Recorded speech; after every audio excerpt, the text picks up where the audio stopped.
Shalom, selamat pagi Bapak Ibu Saudara-saudari yang kami kasihi dalam Tuhan Yesus Kristus. Senang sekali kita kembali bertemu melalui renungan firman Tuhan yang akan kita baca dan dengarkan bersama. Doa dan harapan kami, damai sejahtera dari Tuhan Yesus Kristus senantiasa menyertai dan memenuhi hati dan pikiran kita semuanya. Mari kita arahkan hati kita untuk berdoa. Tuhan Yesus yang baik, hati kami sungguh melimpah dengan ucapan syukur dan terima kasih buat hari yang baru yang Tuhan Yesus karuniakan kepada kami untuk kami jalani sepanjang hari ini. Berkati urapi firman-Mu menjadi pelita terang dan kekuatan bagi jalan kehidupan kami. Dalam nama Tuhan Yesus kami siap mendengarkan firman-Mu. Haleluya.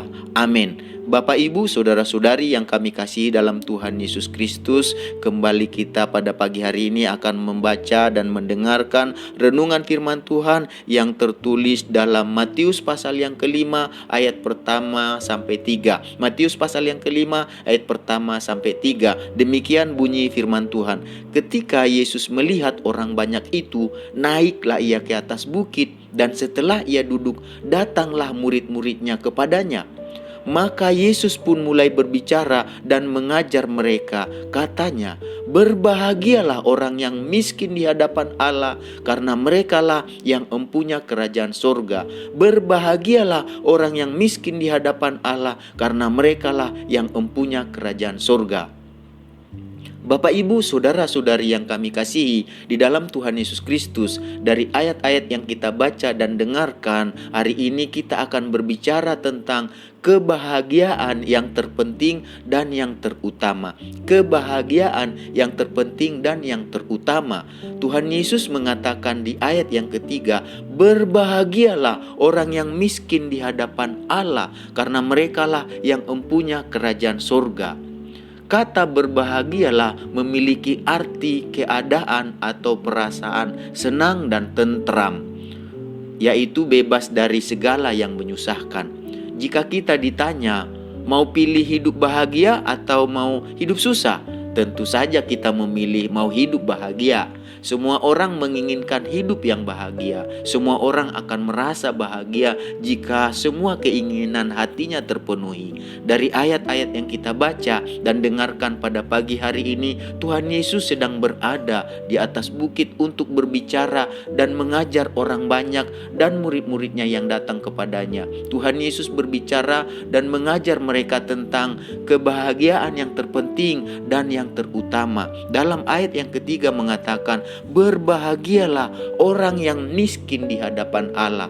Perkataan Tuhan Yesus ini sungguh menarik karena bertolak belakang dengan apa yang dipikirkan oleh semua orang pada umumnya.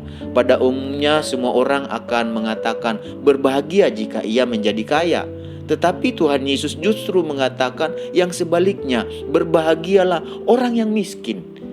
Kata miskin berarti tidak berharta, serba kekurangan, berpenghasilan sangat rendah. Sedangkan kata kaya berarti mempunyai banyak harta, serba berkelimpahan, berpenghasilan sangat tinggi.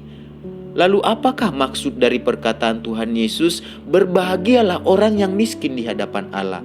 Kata miskin yang dimaksud oleh Tuhan Yesus bukanlah miskin secara jasmani, tetapi miskin dalam hal kerohanian. Miskin dalam kerohanian adalah suatu kehidupan yang merasa tidak berdaya dan tidak memiliki apa-apa.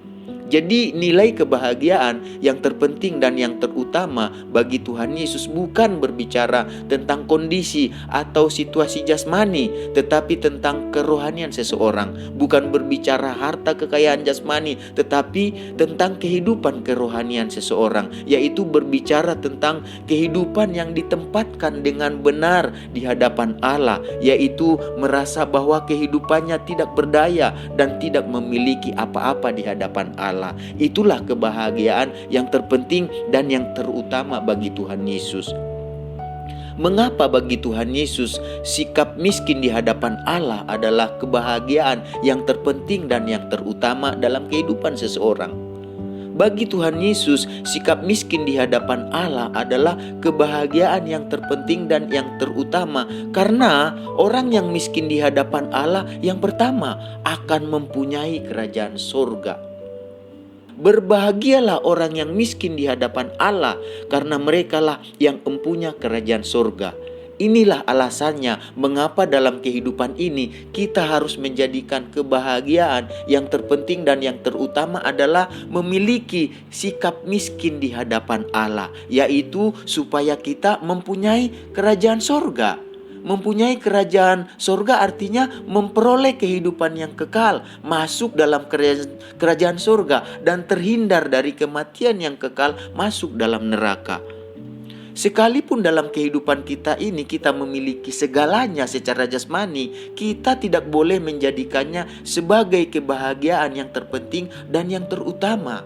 Kita harus tetap menjadikan kebahagiaan yang terpenting dan yang terutama adalah sikap miskin di hadapan Allah, yaitu suatu sikap yang merasa tidak berdaya, tidak memiliki apa-apa. Itulah yang akan membawa kita masuk dalam kehidupan yang kekal di dalam kerajaan surga. Kalau kita baca dalam Matius pasal yang ke-19 ayat 16 sampai 23, Matius 19 ayat 16 sampai 23 dikatakan begini, ada seorang datang kepada Yesus dan berkata, "Guru, perbuatan apakah yang harus kuperbuat untuk memperoleh hidup yang kekal?" Jawab Yesus, "Apakah sebabnya engkau bertanya kepadaku tentang apa yang baik? Hanya satu yang baik, tetapi jika engkau ingin masuk ke dalam hidup, turutilah segala perintah Allah." Kata orang itu kepadanya, "Perintah yang mana?" Kata Yesus, "Jangan membunuh, jangan berzina, jangan mencuri, jangan mengucapkan saksi dusta, hormatilah ayahmu dan ibumu, dan kasihilah sesamamu manusia seperti dirimu sendiri." Kata orang muda itu kepadanya, "Semuanya itu telah kuturuti, apalagi yang masih kurang?" Kata Yesus kepadanya, "Jikalau engkau hendak sempurna, pergilah, juallah segala milikmu dan berikanlah itu kepada orang-orang miskin, maka engkau akan beroleh harta di surga. Kemudian datanglah kemari dan ikutlah aku." Ketika orang muda itu mendengar perkataan itu, pergilah ia dengan sedih, sebab banyak hartanya. Yesus berkata kepada murid-muridnya, "Aku berkata kepadamu, sesungguhnya sukar sekali bagi seorang kaya untuk masuk dalam kerajaan surga."